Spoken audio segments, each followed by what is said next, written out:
Hey, good afternoon, everybody. It is 5 o'clock Eastern Standard Time here in Central Florida. We're going to begin our live coverage, our final forecast discussion on Major Hurricane Melissa. I'm sure you've heard the verbiage thrown around all across YouTube, all across social media, just about everywhere you look, about how historic this system is. And to tell you the truth, I don't typically like to use that type of rhetoric, rare, historic, astronomical, things of that nature. But in this case, this is an unprecedented event, something that Jamaica has never seen before in recorded history. They've seen a couple of major hurricanes of past. Gilbert of 1988. Some of you all were checking me on my previous video when I mentioned Hurricane Charlie. I was doing a comparison about close shaves that Jamaica has realized over the last 2 to 3 decades. There's been a lot of close passes. Hurricane Charlie being such a memorable hurricane for me, myself. That was the first one that came to the forefront of my mind. But back in 1951, there was another Hurricane Charlie, a major hurricane that went through that area and made a direct landfall, very similar to the path that Beryl and Gilbert had passed through, as well as Ivan in 2004. Only in this case, it was a direct hit. And we can look at that if we have time towards the end of it. But thank you so much for everybody joining in this afternoon. Let's go ahead and nudge the heck out of that like button. I'm going to go ahead and start off by saying, since I'm on camera live, an enormous thank you. I know that this is more of a somber live discussion, and we're going to try to get as much information overload out to the internet as possible before the worst of the impacts begin to arrive for much of Jamaica, but a huge thank you from the very bottom of my heart. We set a milestone at the start of 2025, not the hurricane season, the start of 2025, to make 20,000 subscribers, and we did it. Our last video here on the channel actually saw over 6 figures worth of viewers come to that video, and I honestly couldn't be more grateful that that was the video that popped off this hurricane season. Had a lot of information in it, a lot of need-to-know details regarding what's going to be happening down there in Jamaica, in Cuba, the Turks and Caicos, and the Bahamas. There's a lot of people in immediate harm's way, and I could not be more grateful and humbly proud that that's the video that really caught traction and got out there to the masses. We needed that video to go viral, and it did, which was amazing, a huge blessing. So I want to thank every single one of you, my day ones, from back in the good old humble beginnings of 2023, all the way up to this very second, as we continue to grow what I will fight tooth and nail anybody out there, what is likely the best weather community on YouTube, on the internet. I will die on that hill for all of you out there when it comes to determining who's got the greatest community. We may be a small-knit community, but dang, we are a close-knit, and we take care of each other, and it's all about conversation. I couldn't have done that without all of you, so thank you very much. Chris Mazzell with the $5 donation already in the chat, my friend. Thank you very much for that as well. I do sincerely appreciate it. Let's go ahead. Enough ranting, because I know somebody's going to come after me for talking too much. They always do. But anyways, this is our 5 o'clock advisory on Hurricane Melissa. I wanted to start the stream as we got the 5 o'clock update. We got a new track, new intensity, and that is just off the chain. I had made a comment earlier today that, of course, the one hurricane that decides to threaten thousands of people, it has to be the strongest hurricane. It just, that's in traditional 2025 fashion. We've had nothing but recurves. Everybody was saying the season was over. Everybody was saying that this channel was just for entertainment and for hype, when I'd mentioned that this could be a bad setup down there. And, this is definitely going to be something we haven't seen before. I would argue that this could very well be a generational storm for a lot of folks down there, and let's hope that it is. And before you manipulate that as well, hear me out. Let's hope that this is a generational storm, a one and done, to where we don't have to worry about anything like this for decades upon decades, if not a whole century from now. Just like the Tampa Bay jinx, the Tampa Bay barrier that everyone will mention here with the burial grounds. We saw something in 1921 or the 1920s, something like that, and there really hadn't been anything until Milton, technically, and even that wasn't a direct hit. So Lord willing, this is a situation where, yeah, we're going to get hammered. We really are. There's no way other to cut it. I wish that there was more that I could give in a way to try to tone back the situation that's at hand, but this was the worst case scenario. This was the ceiling that we were worried about when we first started to track the signal pre-Melissa. So we have 175 mile an hour sustained winds in the center of circulation, and the movement is still crawling at 3 miles an hour. We really need this to start picking up forward progress. I do think over the next several advisories, we are going to see it start to increase some of that forward speed as we begin to feel the difference, the changing in our steering pattern out there. I have the deep layer winds to show you that we are about to make that turn. The turn is going to come. I've seen a couple of people mentioning, not only here in the chat, but on other videos, that it's moving further west than they thought. It is, but it isn't. We have to remember this is a extreme hurricane. And I don't like to use adjectives like that, but it's not every day you see a 175 mile an hour hurricane right off the immediate coastline of somebody's beaches. So this is a very powerful system.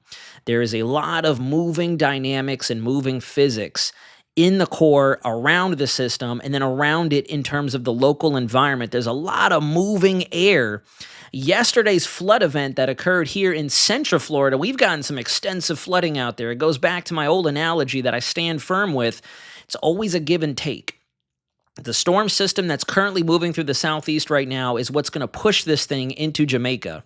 If it weren't for that storm system, Florida, Cayman Islands, Cuba would most definitely be receiving this system without a shadow of a doubt. So again, something just so happens to be in the right place at the right time, the wrong place at the wrong time for other individuals. That goes back to another favorite saying of mine. You put a system in the Atlantic and you move it in a straight line, it's got a lot of real estate and a lot of open water to miss things. When it comes to putting a system in the Caribbean, putting a system in the Gulf, and you move it in any direction, somebody's going to receive it. So in this case, Central America, Yucatan, the Gulf Coast of the United States, we're not going to see it, but we're moving it easterly, northeasterly eventually, and Jamaica, Cuba, Bahamas. A lot of people are going to have to feel the onslaught of this system. I have the key messages up here first. I have the key messages I want to go over with everybody just to get everyone up to speed on what official sources are saying. Remain in your safe shelter and do not venture outside. And again, this is from National Hurricane Center. I'm not saying this just to add, a bit of hyperbole to it. This is the narration that they're using. So you have to take this of the utmost sincerity. Catastrophic, life-threatening flash flooding and numerous landslides are expected through Tuesday. The eye wall's destructive winds may cause total structural failure, particularly in higher elevations, leading to widespread infrastructural damage, prolonged power and communication outages in isolated communities. Along the southern coast, life-threatening storm surge and damaging waves are anticipated through Tuesday. Haiti and the Dominican Republic, we're still looking at catastrophic and life-threatening flash flooding and landslides, all thanks to the east side of the system dropping tons of rain. Same with eastern Cuba and the southeast and central Bahamas, the Turks and Caicos. We are not going to rule you all out. I know the main topic of discussion has been Jamaica. They're going to feel this system first, but there's still a lot of people out there in front of this thing. Eastern Cuba, heavy rainfall with life-threatening and potentially catastrophic flash flooding and landslides is expected to begin tonight. Life-threatening storm surge and damaging winds are expected late Tuesday and Tuesday night. Preparations should be rushed to completion. Southeast and central Bahamas and the Turks and Caicos, hurricane conditions, life-threatening storm surge, and heavy rainfall are expected across portions of the southeast and central Bahamas. So I know that we've got all eyes on Jamaica right now. They are more than likely going to receive a Category 5 hurricane. The sad reality here is, since we've gone well above, almost a full 20 miles an hour, almost a full 15 knots above the baseline of a Category 5 hurricane, at this point, it's almost questionable if an ERC, a replacement cycle of the eye wall, would actually diminish it below Category 5. And then the problem with that is, even if we were to come down from 175 mile an hour sustained winds down to hypothetically 145, 150, in that immediate ring of core thunderstorms around that center of circulation, you're still going to see gusts well above Category 5 intensity. So there's almost no way of avoiding it. Thankfully, once again, as I mentioned in a previous update of mine, let me go ahead and find my mouse. Where is it? It looks like we're lagging a little bit. I do apologize for that. If you look at the satellite image, this thing is so tightly wound up that it is a very tight core of strongest winds. I would argue the strongest winds are still well off the coast of Jamaica. We've got a very tightly wound up vortex there, a very consolidated eye, deep and strong convection. That's again, goes back to the give and take. If we switch over to our infrared satellite shot, I'll go ahead and break down that whole give and take analogy once again. I'll pause it at the very end of the run right there. So you can see, still probably getting some very decent rainfall in Jamaica right now, but you can see your core of thunderstorms, your core of probably hurricane to major hurricane force winds are still off the coast. So there's a positive there. It's not like throughout yesterday and today and into much of tonight, we're going to be ravaged by major hurricane impacts. Again, the caveat, the give and take with that is, as it does move in, things are going to ramp up, and they're going to ramp up extremely quickly. It's going to be a night and day difference, almost at the drop of a hat, to where once that ring of dense thunderstorms and the rapidly rotating columns of air, literally, I know it's a lot of water and clouds moving, but it's just a lot of air spinning very fast. That's the one unprecedented thing, and honestly, forgive me for the lack of better term, but that's one of the amazing things about hurricanes that you just have to admire, and why I honestly love with a passion tropical meteorology, because you just don't see things like this. That is an unprecedented literal buzzsaw. It's like a table buzzsaw that you'd be using to chop wood at home in the garage or out back chopping down a tree.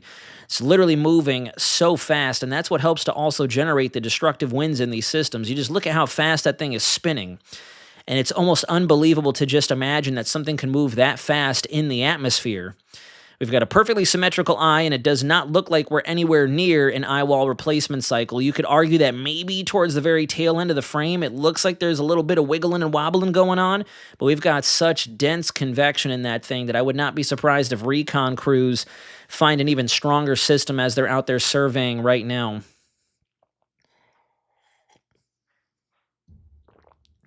So thankfully, we're not yet in the worst of the system. Not even close just yet. We've got a little while there. I think we still have about 6 to 8 hours before we really start to feel the effects.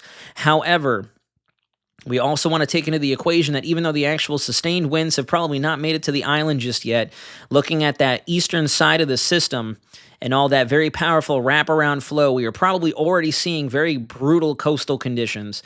A lot of water being forced up towards the north just because of how fast the spin around this system is. That was why in our earlier update, we had mentioned that if this thing did come ashore further to the eastern side of the island, we would actually be in a bit better of a spot for our western side. We'd be on the weaker side. We would generally see a little bit less of the rainfall, because if you look here, a lot of your heaviest rain is definitely on the east side. That dry air that's still present over the western Caribbean is doing its thing. It's not weakening the system. We are just so wrapped up and pretty much off to the races in terms of rapid intensification that it's not going to feel that dry air. It's not going to feel any type of wind shear imposed on it at this point. But at least in terms of your dense shield of rain, you look at the difference. You got a lot of thunderstorms, training feeder bands, and really intense thunderstorms developing right here along that inflow band. And then on the west side, you're pretty naked. Outside of just, the outer edge of the saw, literal, the outer edge of the saw. So in this case, there's really not much of a break that I could give to you all out there in Jamaica in terms of where the heaviest rainfall is going to fall. Because on the east side of the system, that's where a lot of our precipitable water values are well above several inches above the norm, and then you've got your deep core convection that will encompass a large majority of the western and central portions of the island. So it seems like that window has closed to get this eye to move further towards the east. We're starting to see that turn. There's still some wiggling and wobbling going on. I would not say that it's moving further west than anticipated, but it's definitely moving around. It's definitely bouncing around, because you got to think about it. If we as a human being were to try to walk across a tightrope with one of those long poles that some of the performers have done of days of past, obviously we're going to wobble around a little bit while we try to maintain our balance. Try to walk around that same tightrope while spinning as fast as you can. You're definitely going to wobble around while trying to maintain your balance, and that's literally what's happening here. Because with tropical features, they stack vertically. It's like a waiter trying to wait tables, and they've got a huge stack of plates. And as they walk, they have to try to maintain their balance and their stability to not let the stack come tumbling down and shatter all across the restaurant floor and embarrass themselves. So in this case, it's the same principle here. We have such fast motion inside the system, just literally, we're not talking winds, thunderstorms, any atmospheric dynamics. We just have spin to an extreme amount. Y'all ever see those NASA training videos where they get on the sled and they spin around to simulate the G-force of taking off in a rocket or the space shuttle? Very similar concept here, and in the center is that eye, and that's why we get that open eye with a ton of sinking motions in there, because you've got extreme lift going on and a lot of momentum built up around this system. So now it seems like the most extensive rain swath is likely to blanket much of the country to its entirety. You look at the latest 5 p.m. forecast. This is the interactive track, so we can all kind of step through this together. I'll get my face out of the way. They are predicting a Category 4 as soon as it makes landfall. They're thinking it is going to weaken pretty substantially thanks to the terrain out there. That is one thing we have going for us. Because the terrain is so rough, it will likely come down a couple notches pretty quickly. We're going to disrupt that core heavily, which is fantastic, because then that means we're going to see a weaker iteration move into Cuba. Usually with hurricanes, especially major hurricanes, when you've got that perfect vertical stack and you've got such a violently rotating column of air like a tornado, only an expansive tornado in this case, when you take it over terrain, let alone rough terrain, it really helps to just sandpaper, cheese grate the base of it. And remember, if you've watched a number of my videos, I always emphasize when it comes to tropical genesis, the development of a tropical feature, it starts in the low levels and goes up. With our mid-latitude winter storms, it starts at the top and comes down, so that's why they can go over land, and it's okay because, obviously different thermodynamic principles. But with tropical features, it starts in the low levels. And if you rip apart the low levels, like you're taking it across sandpaper or a very rough surface, and you chew it up, like if you were to fall off your bike and get some road rash, it takes a lot to recover after that. And with major systems, as they come across the land, and they disrupt that flow from the low levels, especially with as fast of inflow as they're getting. You cut that life source off, it stumbles them. They struggle to come back. And if you notice, as we get into the Bahamas and the Turks and Caicos, hopefully this thing will be all the way as far down as a Category 2 hurricane. So some pretty substantial weakening. It's just unfortunately that Jamaica is going to have to fall on the grenade here to eventually provide Cuba, the Bahamas, and the Turks and Caicos with a weaker system. They are anticipating weakening. I hope there are no signs, to tell you the truth, on satellite imagery of this thing weakening anytime soon. And again, it's questionable just how much it weakens once we begin an eye wall replacement cycle. And regardless, at this point in time, this is easily going to be the strongest hurricane that Jamaica feels. And I apologize if I stop and pause. I'm sipping on some warm coffee because I don't know if you all can hear. Yesterday, Central Florida got rocked by tornado warnings, severe thunderstorms, and flash flood emergencies. So I was back and forth in our studio from TV, from YouTube, TV, digital TV, all over the place. And my voice is still kind of, ugh. Now, here are your steering winds. Let me move it over a little bit. Now, actually, I'll get my face out of the way so we can take this in. These are your mean flow winds. And because we're dealing with such a strong system, we're looking at the entire column from about 5,000 feet all the way up to approximately 30,000 feet. And if you look at the flow here, our turn is going to happen sometime very soon. You look at the streamlines here, and we are definitely inside the leading edge of that trough. The anticyclonic flow, that clockwise spinning that was initially driving it and keeping it moving slowly to the west, is now off to its east, and we're building a corridor of stronger funneling winds that should yank this thing up towards the north. It's definitely going to feel the effects of that turn very soon. If you look at your mid-level flow as well, this is probably why we're still seeing a bit of a nudge towards the west-northwest as opposed to due north and eventually northeast really fast. The turn is definitely going to come. It's going to be a very close call. We're either going to make landfall or we're going to scrape the coastline. One of the two. Because when you look at these streamlines here, we're going to come very, very, very close to the island. The streamlines here show that we're probably seeing a little bit of an increase in our flow right in through this corner of the world there, where you can see our streamlines come together between that anticyclone here and our extensively negatively tilted system that's over the southeast United States. Kind of getting that pinch effect. That's what created the heavy rains for us in Florida yesterday. That has since shifted off towards the east, and that's going to help to kind of increase a little bit of the wind flow out here over the Bahamas and the westernmost Atlantic. So it will eventually feel that tug. It's just a matter of when. Right now, if I had to give you my best guess, I would think we're probably going to see landfall somewhere in through here. I know the camera or the perspective there just updated. Let me go ahead and pause it at the very tail end of the loop. If I had to give you my best assessment right now, landfall is going to occur somewhere in through here. If not, we're going to barely miss the island. That would be my preliminary forecast. Just based on our mean steering flow, I don't see this thing coming ashore any further towards the east. Not expecting anything on this side of the island, I would wholeheartedly say. We would need that system over the southeast United States to really pick up some forward momentum before it phases with an upper-level low that's still stuck over the eastern half of Canada to really rocket this thing more extensively towards the east as opposed to the north and northeast. So I really do think this is going to be far more of a western Jamaica event, in my opinion. We shall see. Because, yeah, just looking at this flow, these are your two kickers here. This, and then this big old thing up here. That's your pinch zone, without a shadow of a doubt. This is our subtropical high pressure over the Atlantic, and then there is your funnel. This is what the system is going to try to feel. That's the weakness. If it weren't for this system, and again, I want to emphasize this because there's been a lot of talking and a lot of you. I'm not even gonna say the Islanders. Truthfully, no offense, I really don't mean this abrasively or anything, but there's been a lot of United States folks who've been saying that this season was a bust. I would far and few between say that this is far from a bust. It's all a matter of perspective. We got Jamaica and a bunch of islands down there about to get hit hard by a very, very unrealistic storm. And when I say unrealistic, again, it's not every day that you see a system, hanging out off the coast of Jamaica or the Cayman Islands or Hispaniola, kicking it at about 170, 180 mile an hour sustained winds. This is not your average run-of-the-mill hurricane. So definitely a setup that is going to rearrange a lot of the places down there. But a lot of this hurricane season from start to finish has quite literally been just sheer dumb luck. Literally, just dumb luck.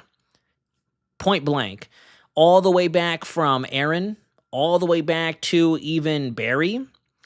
Even this system right now, if it weren't for a blocking ridge that decided to cut off over the upper tier United States and eastern Canada, this feature would not have retrograded and pumped down as far south as the southeast United States. It would have kept riding the flow through the Central Plains, the lower Midwest, and we would have got a textbook Charlie, Ian, Wilma setup out of this system. Point blank. Confident enough to say that. I'm really good at pattern recognition. If it weren't for that massive blocking area of high pressure, high up in the atmosphere, up over Canada, this would most definitely be a Florida system. So once again, just like with Imelda, who could have forecasted that there'd be a Category 5 hurricane right to the immediate east of Imelda to scoop it away from Florida? And then on top of that, when you want to talk about luck, just imagine if Umberto didn't win the Fujiwara duel and Imelda became the dominant system. Again, talking about luck, if Imelda was the dominant system, it would have been the opposite effect. We would have had Imelda and Umberto pinwheel into the United States. It would have Publix buy one, get one free with hurricane landfall. So again, for those of you out there who want to say that this season was a bust, I would implore you, say this hurricane season was a blessing. To quote Steve Harvey, you got to change one word. I got to go to work. I got to go to school. I got to do this. No, it's I get to go to work. I get to go to school. I get to go to the grocery store. And in this case, instead of saying this season was a bust, we were blessed this hurricane season because there were a lot of things that came in the nick of time and saved millions of people from landfalls.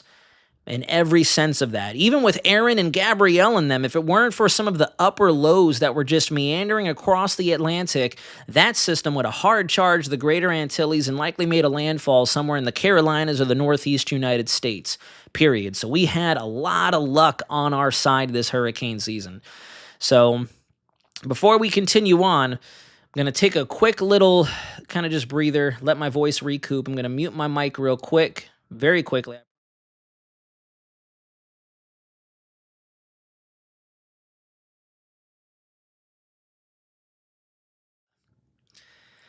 Okay, we're going to get into some of the ensembles because there's also still a lingering signal for something that may try to percolate down there in the same general spot as we go through the first 2 weeks of November, and I'm not going to let that fall off my radar.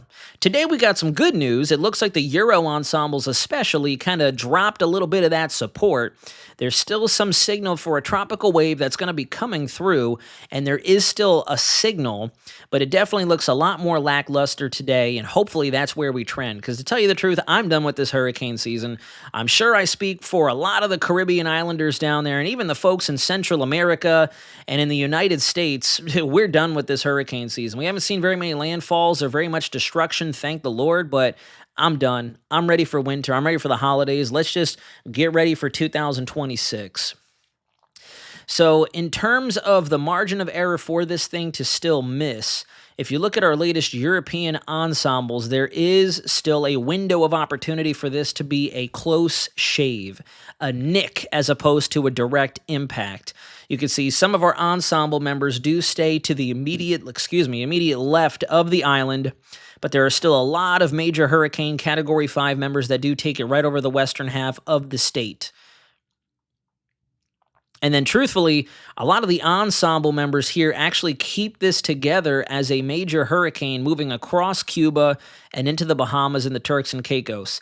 That's still a doable outcome, but is it the most likely solution? We don't know yet because we have to see what this thing does as it moves over Jamaica. There is some rough terrain out there, so hopefully we can just rip the low levels apart of this thing and it'll never recover. That's exactly what happened with Beryl. Beryl, phenomenal example of that. Even though the Yucatan Peninsula is fairly low terrain, not as rough as parts of Hispaniola, Jamaica, Cuba, it still took such a beating that after it came offshore was a tropical storm and then barely started to re-intensify right before landfall. So again, Beryl was a great example of a major hurricane that was rocking through much of its life cycle and it just never got back onto its feet after making that landfall. So we'll have to see. I hate to put it this way, but Jamaica wholeheartedly has to kind of take one for the team to diminish this thing. Otherwise, it's just going to keep wreaking havoc until it gets out into the Atlantic. From there, obviously, Bermuda, once again, Bermuda's been the spot. Bermuda has been dodging bullets like Neo out of the Matrix all hurricane season. That's been the prime spot. We nailed our preseason forecast, and I am fully going to air that out in a video once the season is all wrapped up. Going to take inventory. This here is an enormous win for this channel, by the way. If we don't have very many people in, I'm not too sure why. It's probably still a little too early in the day I'm doing this live discussion because I got to get up at like 2 in the morning tomorrow for work. But still, whoever watches this after the fact, this here is a huge win for this channel. And I'm humbly going to air that out to everybody because for all my OGs who've been with me from January, February, March of this year, I said confidently, come Halloween time, we're going to get the big one. That's when we're going to be tracking the big one. Verified 8-10 months of lead time. Doesn't get any better than that. And here we are, unfortunately. To tell you, I kind of wish I was wrong in this case, but we nailed that forecast. And then as we move into early portions of November, there goes our weak signal for something else trying to pop up down there. This is definitely a lot lower of a signal than we saw the last few days. This is definitely a lot more modest. Very few ensemble members down there. Hopefully that means we're going to trend away from possibly developing another system, but as we know with our ensembles, they tend to oscillate a lot. If you look at Zero Z, definitely a totally different song and dance. We actually had a pretty decent uptick in our ensembles this morning at Zero Z, showing a bit of either a crossover into the Eastern Pacific or, dare I say, lifting up towards the Yucatan Channel. Something like that. Yesterday was a far more impressive ensemble outlook in terms of our ensembles, but last couple runs we've ticked back. So maybe as we go over the next few days, something will change. Maybe we have more aggressive troughs and fronts coming off the United States, and that'll squish any opportunity for anything else to develop. We'll have to wait and see. You obviously know I'm going to be watching at the same time, not only what Melissa does, but especially what our signal looks like down there. Same thing with the AI ensembles. AI ensembles are definitely showing that there is that chance that we miss to the left. But I will go ahead and caveat that by saying some of these ensemble members really take it far off towards the southwest. If you look at this one member right there, I'll draw an arrow. That one we would really have to pick up some real estate and put some distance between Jamaica and the center of the storm to miss it. Because eventually, like I said, after showing you the mean flow of the steering currents, we are going to feel that tug north, and it'll be pulled back up. Now, the AI ensembles are not picking up at all on that next possible wave. You see here as we go all the way out in time, oh, wait, there you got a little one member there. That's something new. A one member in terms of something trying to develop closer to between the 7th and the 12th of November, but very tepid signal. It's the GFS.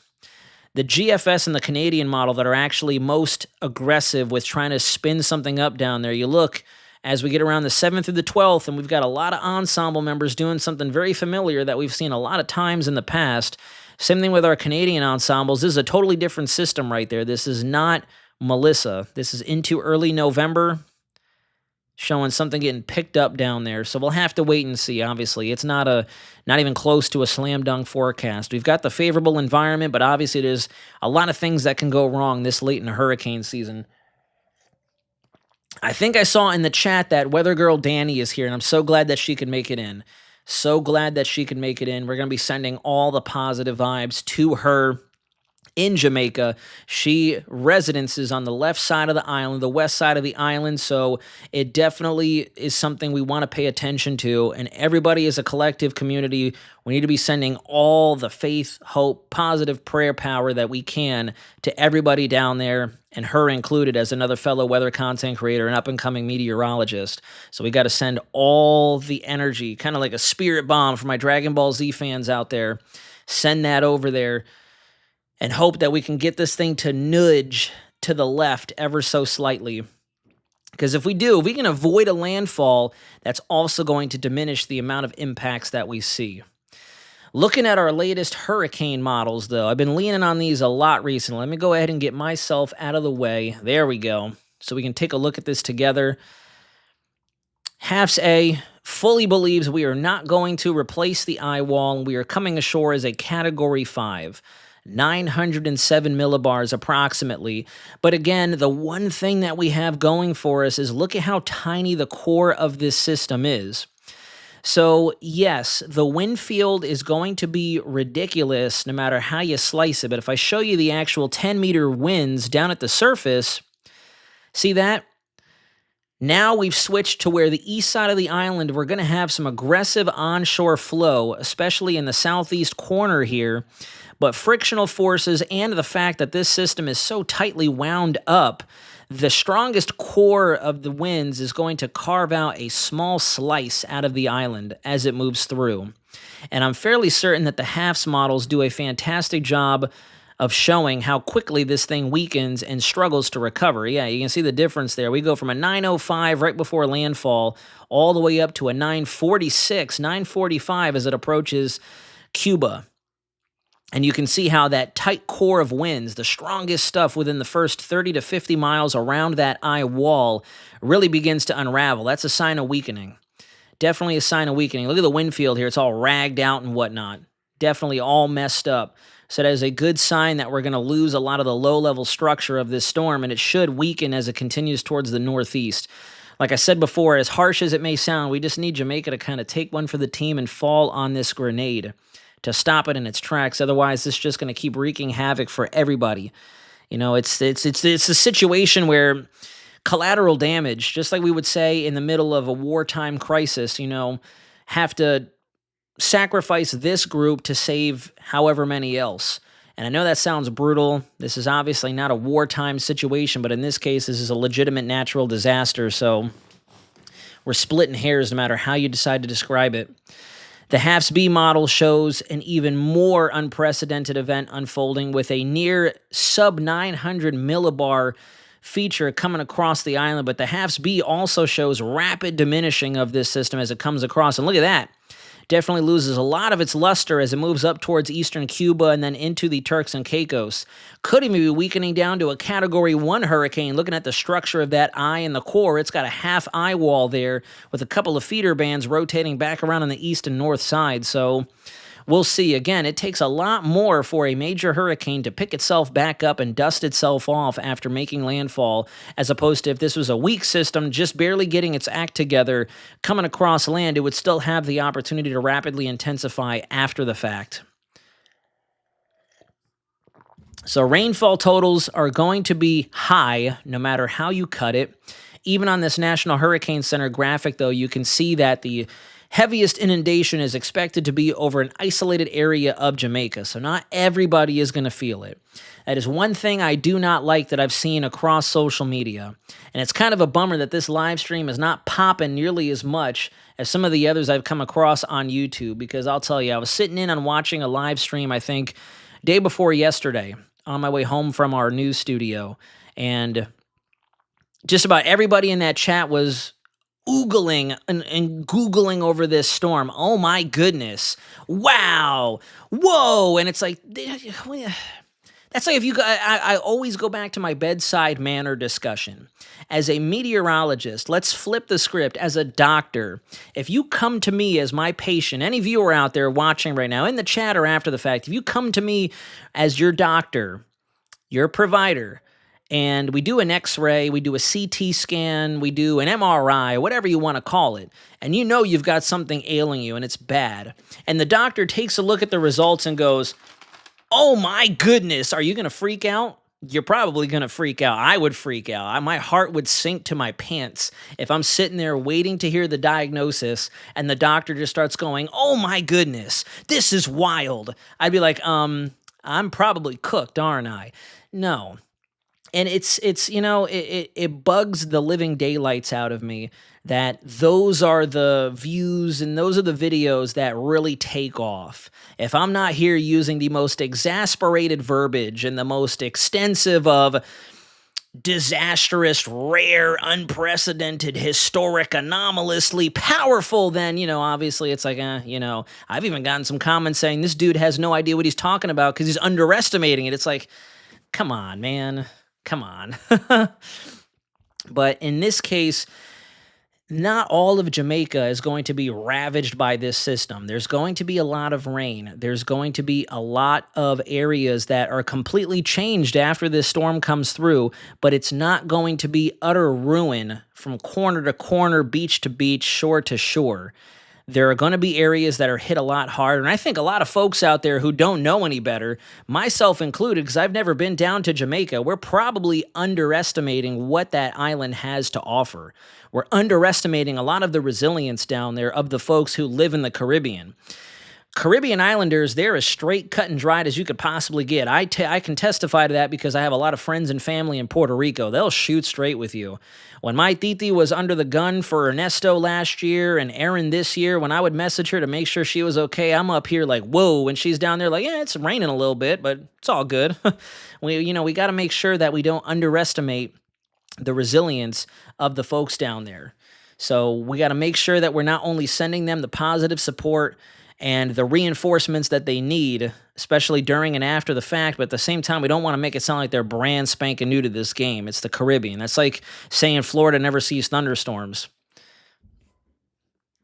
OG Clouds over on YouTube says, spot on as well. Quality over quantity. My brother, your reports are pretty spot on. I watched Melissa build up since you've watched Come Off of Africa, and that is very true. Brian Tomerlin, forgive me if I'm mispronouncing that last name. Hello, Nazaria. Unbelievable storm we have right now. This is unbelievable. It's ridiculous that this is the strongest hurricane of the season so far. This is our third Category 5. To put that into perspective, I'm trying to think. Was Milton the only... No, silly. Beryl. Was Beryl and Milton the only Category 5s that we had last hurricane season? I know arguably Kirk could have been classified as a Category 5 based on the Dvorak principle, But obviously, we never got reconnaissance aircraft in there to confirm if it had gone up from a Cat 4. But someone quote me if I'm wrong. Wasn't Milton and Beryl our 2 Category 5s for last year? Because Helene, Debbie, Francine, none of those other storms that made landfall really went up to Category 5 status. Somebody fact check me, please. I'm fairly certain we only had 2 Cat 5s last year. And in this case, this year, 3 Category 5s. We've got 5 hurricanes, 4 of them have all made major hurricane status. So that forecast from preseason officials definitely verified.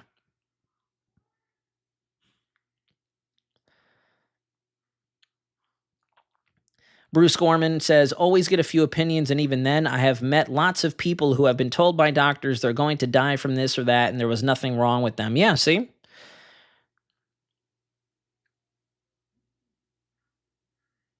Crypto Mighton says, you are the best that I have heard. Thank you for your assurance. Oh, you're very welcome. Oblivion, no worries. Carmen Poole, welcome in. Good to see you. There's a lot of folks in here watching from the usual live streams. It's great to have you with us. So before I open up the floor to questions and get ready to cut the live discussion, and the only reason I'm cutting is because we just don't have very many people coming in right now. Otherwise, I'd be spending a lot more time answering questions than I would be just talking over the forecast. This is why I do think that we have the opportunity to spit out one more named storm. We are trending in the favorability category into the first 7 to 10 days of November. It looks like we are going to continue to see a positive Kelvin wave move through the pattern to increase our lift through the Caribbean and the Gulf as we get up to about November 10th, November 11th, the Veterans Day timeframe. Ironically, that would be absolutely ironic if, of all storms the entire hurricane season, we wait until Veterans Day to try to get something up into the Gulf and then possibly towards the United States. With the way this season has been very superstitious, I would not be surprised, but you never know. You never know. Right now, we're still looking at a fairly tepid signal down there. I'm going to go over to Weather Nerds real quick, which, by the way, for the folks in the chat right now, if you could do me the solid favor and just nudge that like button as we speak while I'm pulling up this website. Let's go ahead and get some more nudges on that like button, please. Let's get this information out there. I just want to see really quick what our deep mind ensembles are thinking down there in the Caribbean in terms of there being a possible next system. I know the last couple model runs, they've shown maybe a small cluster of members. There you go. We got, there it is. We've got that one random rogue member showing Florida. There's always that one. Always that one. This is our FNV3 Deep Mind Ensemble. All of them locked into a Jamaica landfall, as a matter of fact. That output right there lines up perfectly with what that preliminary little forecast I drew up for you all moments ago looked like. So there's your FNV3, shows 2 members, one crossing Honduras into the Eastern Pacific, and then another one that goes right up into South Florida, unironically. The Gen C for 12 Zulu today has nothing down there in terms of another signal, but they're also locked into a central West Jamaica landfall as a major hurricane. The probabilities for that next system have also dwindled just a little bit. If you look, we still have a nice little pocket of possibilities down there, or potential probabilities. I don't know why I just clustered that up as bad as I did. I almost had an aneurysm, but either way, that's going to be the spot that we continue to watch. That's where I'm going to continue to watch over the next 2 weeks, and then after that, I'm fairly certain we're going to close this season up. If we don't get anything within the first 14 to 15 days of November, we are done. Hey, we got an update. Here we go. And I may have just, let me knock on wood, I may have just jinxed us, because it does look like, according to our latest velocity anomaly, much of November is going to be fairly favorable. In fact, check that out. Later into November, we've got an even stronger Kelvin wave, if not a full pass of the MJO, expected to come through mid-November, right after Veterans Day, which, again, unironic if you ask me. This whole hurricane season has just been full of song and dancing and luck. Convenient and inconvenient luck.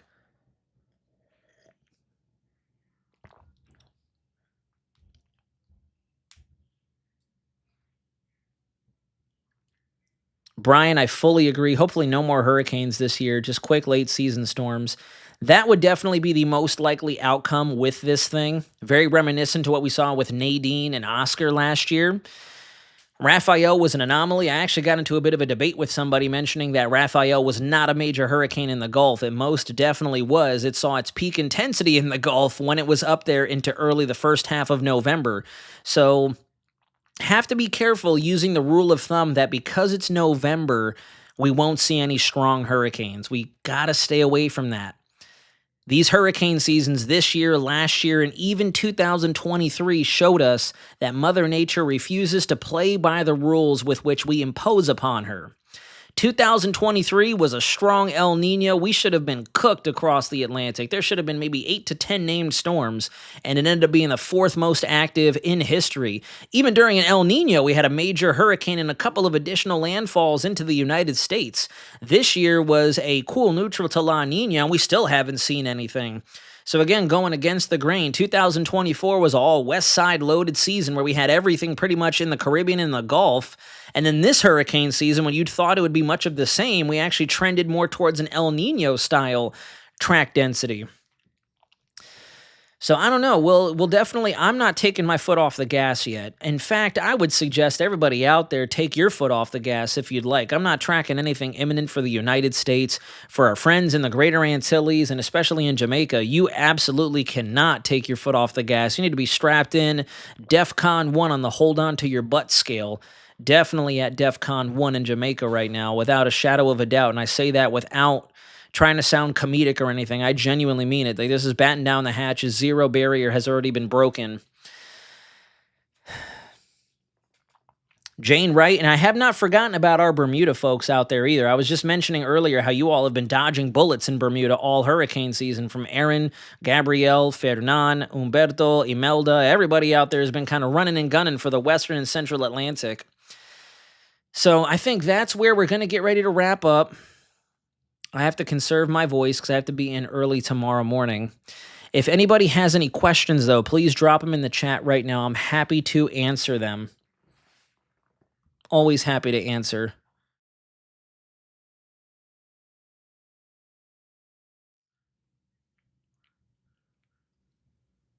And then once again, if I could encourage you all to nudge that like button. We've got a little over 200 people watching.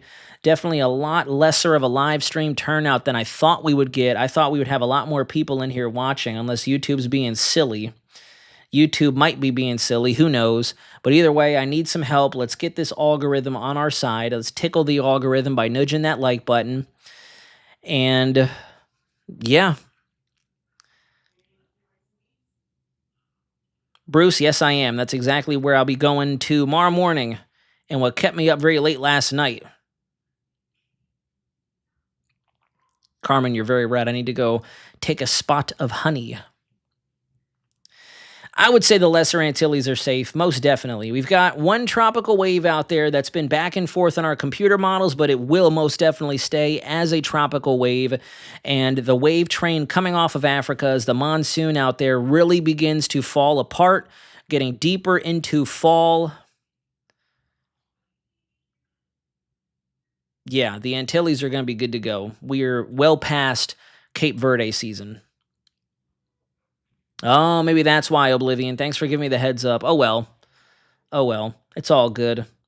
Like I said, it's really not about the subscribers. It's about the information. I want to get the information out there, and it really makes my eyes twitch when, you know, the stations who do receive the viewage are the ones that are essentially just getting excited over a worst-case scenario. I'm not here to do that. There are some times where I'll take on a more lighthearted tone when it comes time to, and there are other times where I will take on a bit more of a sinister, serious, locked-in kind of tone, because in a situation like this, it calls for it. Jim Edits 900, excellent question. I do think we could see a CAG system. It does kind of look like the Central American gyre comes back around over particularly Nicaragua and Honduras, and that's what tries to get that upcoming tropical wave to do a little something. We'll see. Not sold on it. There's a lot of things that could go wrong. We're going to have tons of dry air coming off the United States that could really kill anything that tries to get going, but it's going to definitely try. That's for sure. So, and yeah, Matt, crazy how you were right about the Halloween time storm with that gut feeling. Trust me, I'm thinking about that all the time. all the time. And like I said, I'm going to try to find a way to screen record that tropical update from way back when. I can even show you all. Let's see.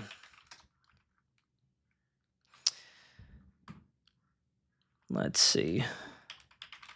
Well, I'm waiting for any additional questions to come in the chat.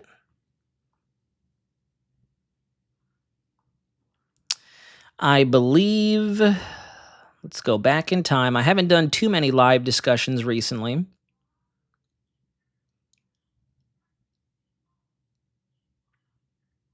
This one here, this discussion here, January tropical outlook. I believe it was this video here. Hurricane season 2025, the January forecast, what we know so far. This was when we made our 2025 synopsis, and we developed the idea that most of our systems were going to track near the Greater Antilles and near the eastern seaboard of the United States and up towards Bermuda. And I believe this was the video, if not maybe the March predictions or the March outlook, one of these two videos, either out from January or out to March, where I'd mentioned that June and July were going to be all slop systems, and then October was when we were going to have our biggest system of the hurricane season. So go check those videos out. Of course, as you can see, once again, back then nobody really cared about the tropics, so definitely go fluff those numbers up if you'd like to do so. And you could go ahead and check that on this channel we nailed the preseason outlook. It's Isaac says, do you think Melissa is the last hurricane of 2025 or maybe last threat to land? I don't know. I think based on what our environment looks like, we do have one more storm on the table. One more on the table. Now remember, that's one more storm on the table. Doesn't necessarily mean that we're going to see it come to fruition. We've got a lot of time to track that and track what happens with Melissa, but I do think that there is a shot for one more. One more, and then we're done.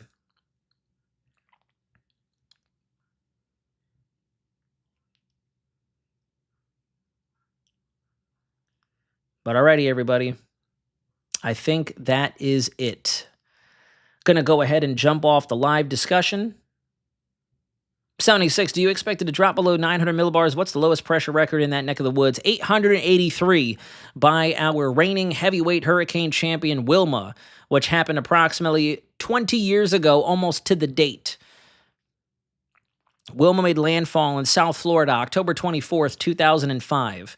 It's October 27th today, so 3 days ago, 20 years ago in 3 days, we had Wilma hit in South Florida as a Category 2, Category 3, one of the two, but was the strongest hurricane in recorded history in terms of central pressure in the Caribbean.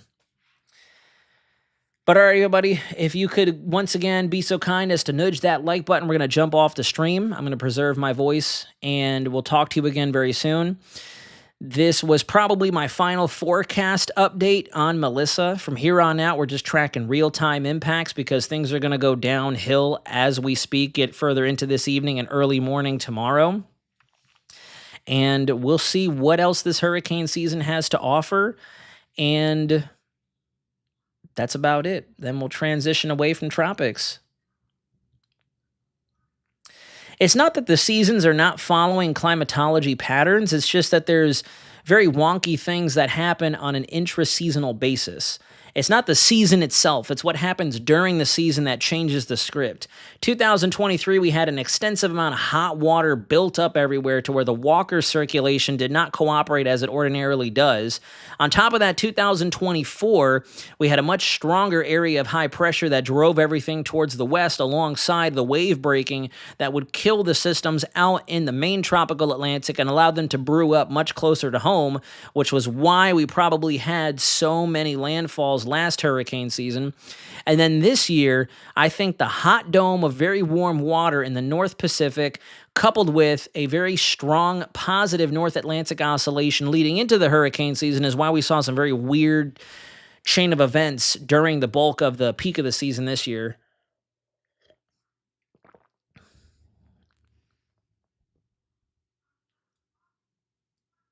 Twilight Firefly 100, you're very welcome.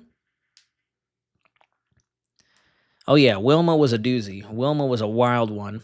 But all right, everybody, thank you so much for tuning in. Share this information with folks you believe would benefit from it. Drop me a comment in the comments section down below upon the conclusion of this live stream if you have any additional questions. Promise I'll make it a point to get back to you over the next day or two. I'm going to keep tracking this system from home base and over at the news studio. But until next time, for those of you watching in the Caribbean, be safe. For those of you here in the United States, especially in Central Florida, enjoy the wonderful weather that we have coming up. Because Halloween and the first couple days of November look fantastic for us here in the Southeast. Temperatures should be hovering in the low 70s during the afternoon and in the upper 50s overnight, which I'll openly say I'm pumped for. That's going to be really good. Adela says, it's been an interesting season for sure. Here comes round 2 in Mount Dora. Are we getting some heavy rain out there? We should be seeing some stuff moving through right now. I know it was pouring here about an hour ago. Oh, yeah, there we go. We got special weather statements all over the place. Some gusty winds out there, 40, 50 miles an hour. Oh, we've got a mesoscale discussion now. Wow, where did this come from? Our models have been doing terrible here in Central Florida.